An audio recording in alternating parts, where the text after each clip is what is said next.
लोग एक साथ कहाँ जा रहे हैं? बेटा, हमारे गांव में अकाल पड़ा है। एक बूंद भी पानी नहीं है किसी के पास। हम सब पानी की तलाश में गांव छोड़कर जा रहे हैं। जहां पानी का इंतजाम होगा वहीं नया गांव बसाएंगे।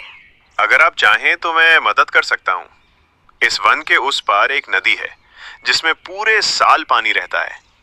आप सब उस नदी के पास जाकर रह सकते हैं। वसुधा की आंखों में उम्मीद की चमक लौटी। ये तो बहुत अच्छी बात है बेटा, पर वन में नदी है तो जंगली जानवरों का खतरा भी तो होगा ना।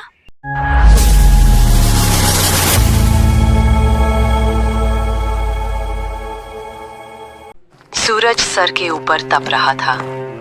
खेत की मेरों पर दरारें ऐसे पड़ी थीं जैसे धरती प्यास से चटक गई हो।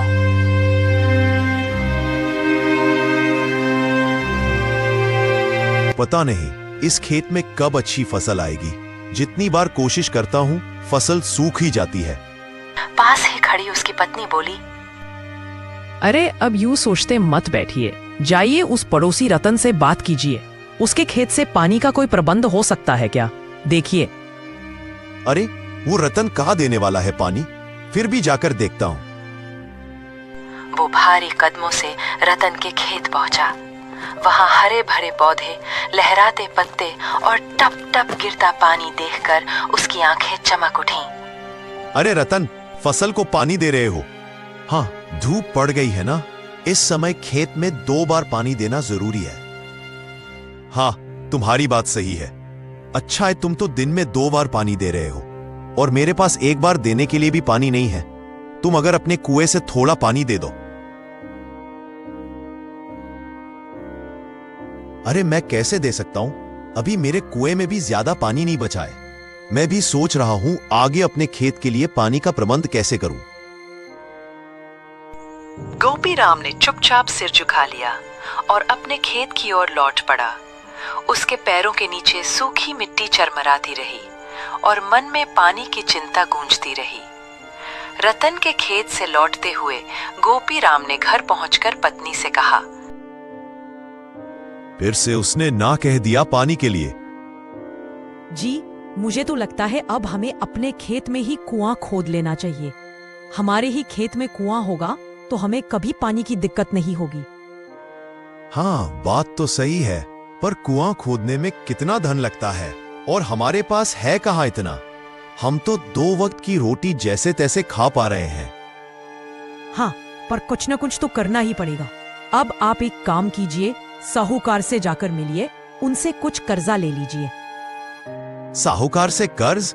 वो तो ब्याज के नाम पर खून चूस लेता है। जानती हूँ, पर इस बार अगर कुआं बन गया तो ये कर्ज हमारा बोझ नहीं रहेगा, बल्कि हमारी ताकत बन जाएगी।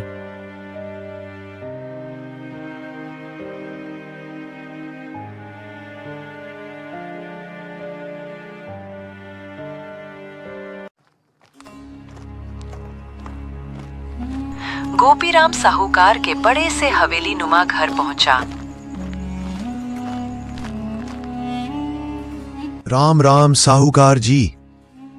अरे गोपीराम, आज कैसे आना हुआ? सुना है फसल इस बार भी सूख रही है। जी, इसी के बारे में आया हूं। आपसे थोड़ी मदद चाहिए। बोलो गोपीराम, क्या काम है? सरकार, थोड़ा कर्जा चाहिए था। खेत में कुआं बनवाना है। क्या अब खेत में कुआं बनवाना है? तुम्हारा तो पिछला कर्जा भी अभी तक नहीं चुका।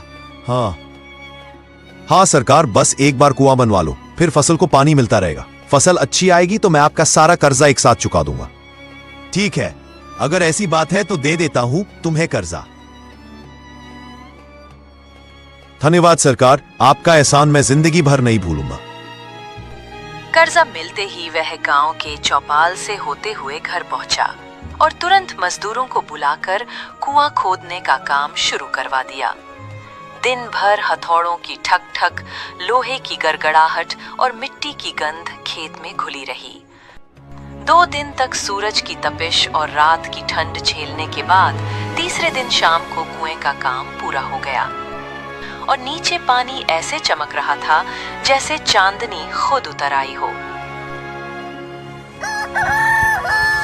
सुबह की पहली किरण खेत की मेड़ों पर पड़ी तो गोपीराम और मीरा ने उत्साह से घर का दरवाजा खोला। मीरा ने मुस्कुराते हुए कहा, चलो जी, आज हमारे खेत को कुएं का पहला पानी मिलेगा। हाँ मीरा, अब देखना हमारी फसल लहराने लगेगी। दोनों हल्के कदमों से खेत की ओर बढ़े, मानो पैरों में थकान नहीं, बस उम्मीद का जोश हो। पर जैसे ही कुएं के पास पहुंचे, दोनों के कदम जम गए। वहां जहां कल तक पानी से लबालब भरा कुआं था, अब बस सूखी मिट्टी का ढेर फैला हुआ था। न पानी न कुएं का कोई निशान, जैसे कभी वहां कुछ था ही नहीं। सीताराम की आंखें फैल गईं। अरे ये क्या, कुआं कहाँ गया? हाँ, मैं भी यहीं देख रही हूँ। कल पानी से भरा कुआं आज कहीं गायब हो गया। आखिर ये हो क्या रहा है? अरे इतनी मेहनत से वो कुआं बनवाया था, क्या जमीन ने निगल लिया इसे या आसमान ने खा लिया? ये तो कोई मनुष्य या जानवर का काम भी नहीं। ऐसे तो कोई कुआं लुप्त नहीं होता। अरे मैंने साहूकार से कर्जा लिया है। अब अगर कुआं ही नहीं होगा तो फसल कैसे आएगी, और फसल नहीं आएगी तो कर्जा कैसे चुकाऊंगा? कुछ देर तक दोनों चुप बैठे रहे।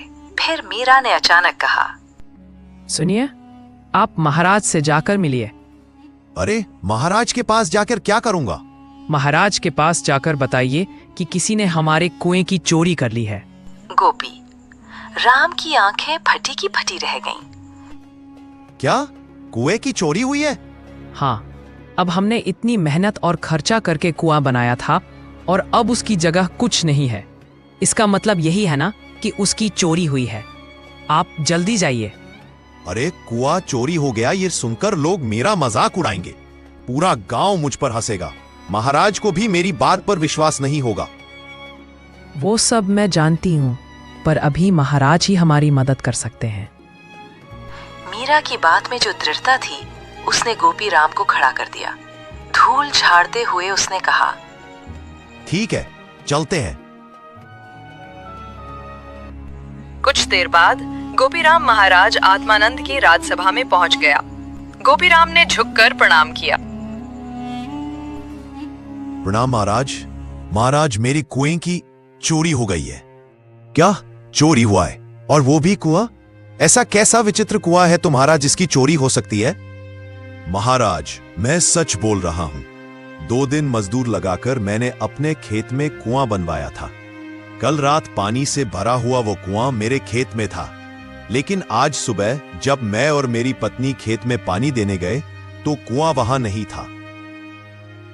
क्या बोल रहे हो तुम? मुझे तो विश्वास ही नहीं हो रहा है। कोई कुआं अपनी जगह से लुप्त कैसे हो सकता है? महामंत्री, आपने कभी इस विषय में कुछ सुना है कि कोई कुआं अचानक से गायब हो गया हो? नहीं महाराज, ऐसी विचित्र घटना तो मैंने जीवन में पहली बार सुनी है। ऐसा कभी हो ही नहीं सकता। यह व्यक्ति अवश्य झूठ बोल रहा है और राज्यसभा का समय व्यर्थ कर रहा है। अरे नहीं महाराज, मैं सच बोल रहा हूं। मैं एक गरीब किसान हूं। मैंने साहूकार से कुआं बनवाने के लिए कर्जा लिया है। आप चाहे तो उनसे पूछ लीजिए। महामंत्री, तुरंत साहूकार को राज्यसभा में बुलाया जाए। साहूकार, बताओ, इस किसान ने तुमसे कुछ दिन पहले कुआं बनाने के लिए कर्जा लिया था? हाँ महाराज, ये कुछ दिन पहले मेरे पास आया था। कह रहा था कि उसे अपने खेत में कुआं बनवाने के लिए कर्जा चाहिए और यह भी वादा किया था कि अच्छी फसल होने पर सारा कर्जा एक साथ चुका देगा। देखिए महाराज, मैंने कहा था ना, मैं सच बोल रहा हूं। मैंने कुआं बनवाया था, पर अब वो गायब हो गया है। महामंत्री, आप स्वयं इस किसान के खेत पर जाकर देखिए। यदि वहां कुआं बना होगा तो उसके कोई ना कोई चिन्ह जरूर मिलेंगे। जी महाराज। कुछ देर बाद महामंत्री और सीताराम खेत पर पहुंचे। महामंत्री ने चारों ओर पैनी नजर डाली। मिट्टी की दरारें, सूखी मेड़ें और खेत के बीच में एक जगह जहां कल तक सीताराम के अनुसार पानी भरा कुआं था, अब बस समतल जमीन पड़ी थी। महामंत्री ने मिट्टी की एक मुट्ठी उठाकर देखी, फिर चारों ओर घूम घूम कर निरीक्षण किया, लेकिन ना तो खुदाई के निशान थे, ना ही गिरी हुई मिट्टी का ढेर। मानो वहां कभी कोई कुआं था ही नहीं। कुछ देर चुपचाप खड़े रहने के बाद महामंत्री बिना कुछ कहे महल लौट गए। दरबार में प्रवेश करते ही उन्होंने महाराज को प्रणाम किया। महाराज, मैंने उस किसान के खेत का पूरा ध्यान से निरीक्षण किया, लेकिन वहां 2 दिन पहले कोई कुआं बना हो ऐसे कोई चिन्ह नहीं मिले। समझ नहीं आ रहा है कि यह किसान हमसे झूठ क्यों बोल रहा है। महामंत्री, आप उस किसान पर नजर बनाए रखिए। मुझे तो यह किसान उसके कुएं की तरह ही विचित्र लग रहा है।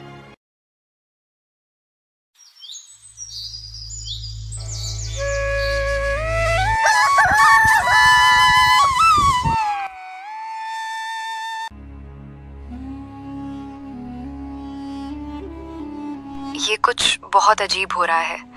हमें किसी ज्ञानी की सहायता लेनी चाहिए। सीताराम ने सहमति में सिर हिलाया और दोनों पास के घने वन की ओर चल पड़े। वन के बीचों बीच एक विशाल वटवृक्ष के नीचे एक वृद्ध साधु ध्यान मग्न बैठे थे। उनकी आंखें बंद थीं, पर चेहरा तेज से चमक रहा था, जैसे उन्हें तीनों कालों का ज्ञान हो। दोनों उनके चरणों में गिर पड़े। साधु बाबा, हमारा रक्षण कीजिए। साधु बाबा ने धीरे से आंखें खोली और शांत स्वर में कहा, क्या हुआ पुत्र? साधु बाबा, मेरे खेत में बनाया हुआ कुआं अचानक गायब हो गया है। हमने बड़ी मेहनत और कर्ज लेकर कुआं बनवाया था, पर सुबह जब हम खेत में जाते हैं तो कुआं अपने स्थान पर नहीं होता। बाबा जी, आप ही हमारी सहायता कर सकते हैं। आपको तो तीनों कालों का ज्ञान है। बताइए, उस विचित्र कुएं का रहस्य क्या है? साधु बाबा ने गंभीर स्वर में कहा, पुत्र, हमारे इस जन्म में जो भी अनुभव हमें आते हैं, उनकी कड़ियां हमारे पिछले कई जन्मों से जुड़ी होती हैं।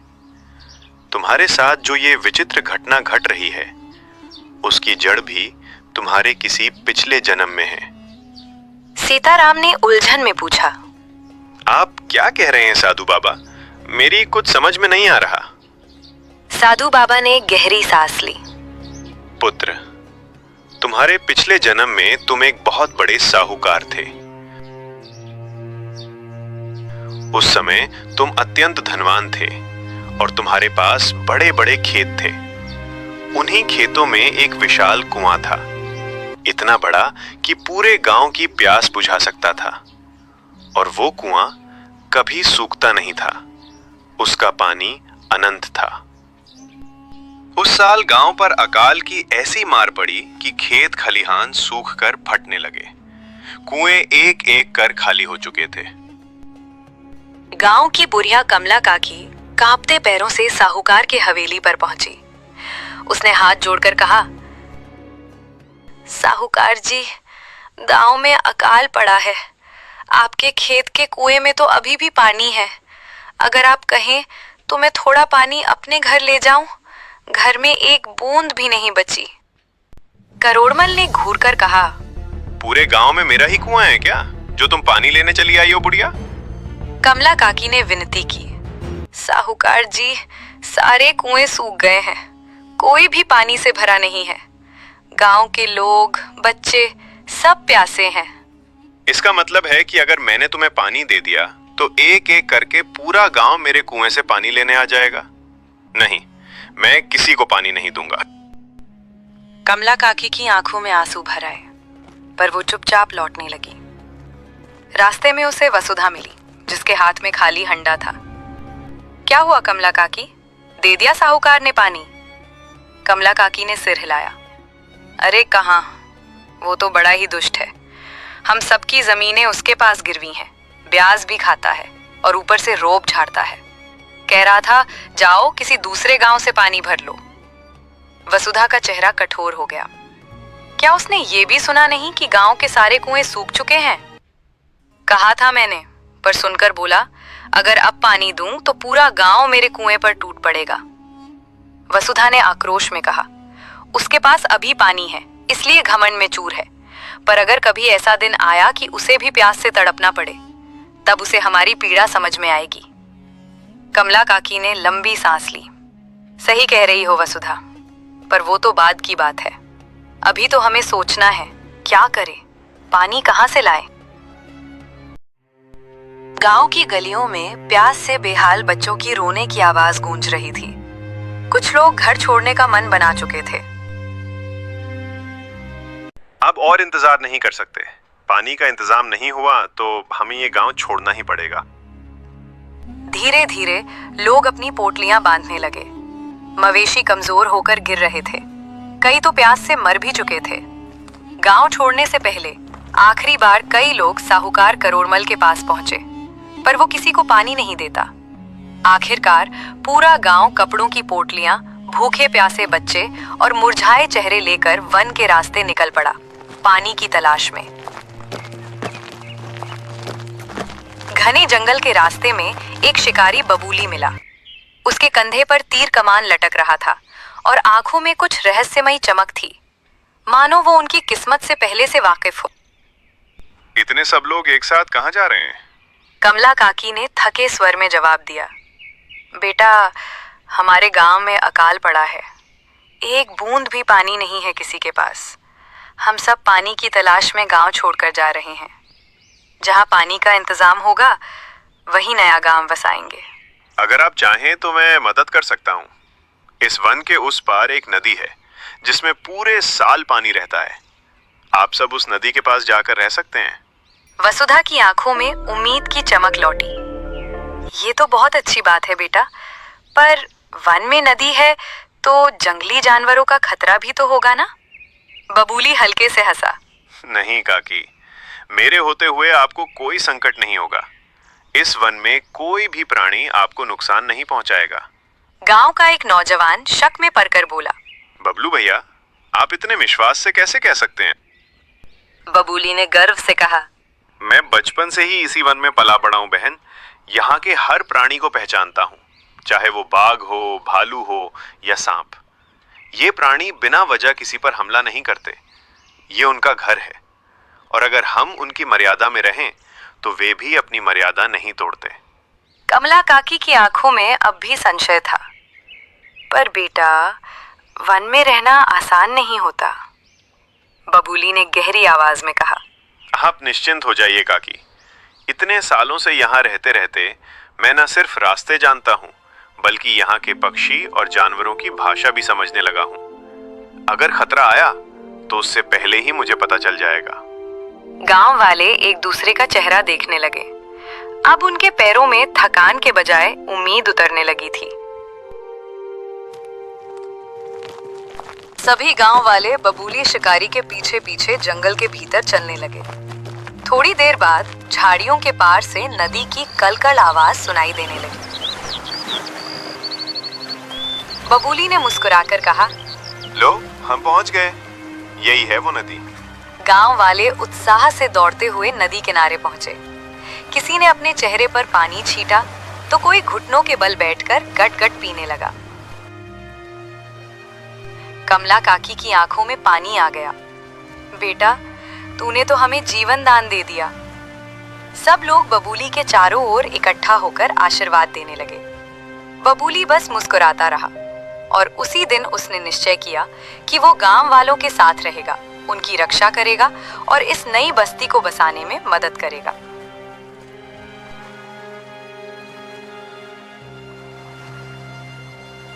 साधु बाबा ने मीरा और सीताराम की ओर गंभीर नजरों से देखा।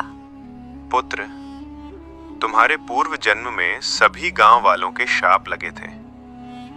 तुम्हारे पास इतना पानी होते हुए भी तुमने उनकी सहायता नहीं की, इसलिए ईश्वर ने भी तुम्हें दंड दिया और इस जन्म में तुम एक गरीब किसान बनकर जन्मे हो। सीताराम की आवाज कांपने लगी। साधु बाबा, मेरे पूर्व जन्म में मुझसे बड़ा पाप हो गया, पर अब मैं उसका प्रायश्चित कैसे करूं?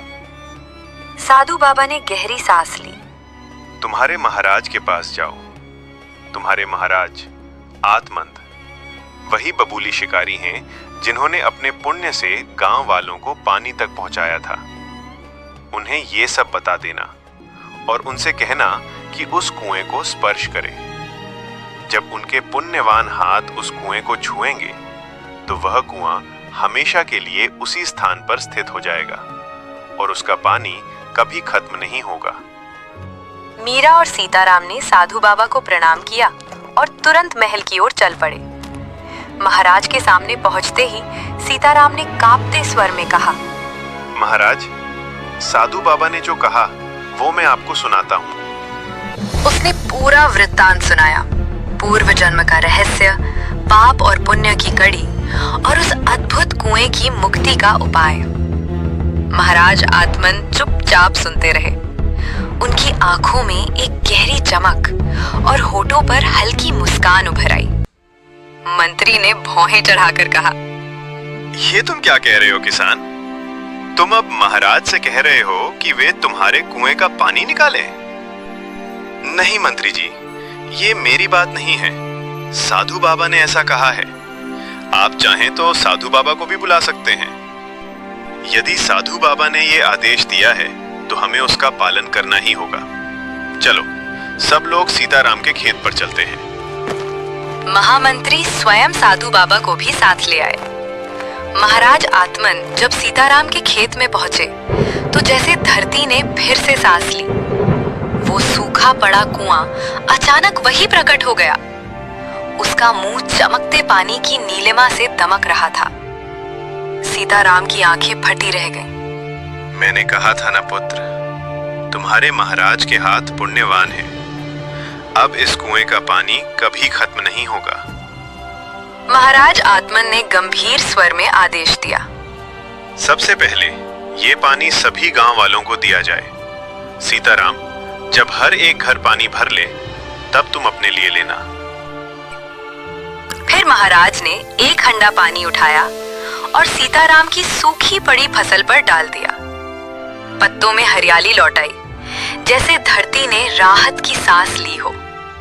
पुत्र, ये केवल चमत्कार नहीं, आज तुम्हारे पिछले जन्मों के पाप धुल गए हैं। गांव वालों के श्राप का समाधान हो गया है। अब ये कुआं हमेशा पानी से भरा रहेगा। लेकिन एक बात याद रखना, जो भी तुम्हारी सहायता चाहता हो, जिसे तुम्हारे कुएं के पानी की जरूरत हो, उसे कभी ना मत कहना। याद रखो, वही गलती दोबारा मत करना। सीताराम ने हाथ जोड़कर प्रणाम किया। नहीं साधु बाबा, जो अपराध मैंने अपने पूर्व जन्म में किया वो मैं इस जन्म में कभी नहीं करूंगा। धीरे धीरे समय बीतता गया। सीताराम का कुआं हमेशा लबालब पानी से भरा रहने लगा। उसकी फसल भी इस बार लहलहा उठी। महाराज की पुण्याई और साधु बाबा के आशीर्वाद से वो साहूकार का सारा कर्ज चुका देता है और मीरा के साथ खुशहाल जीवन बिताने लगता है।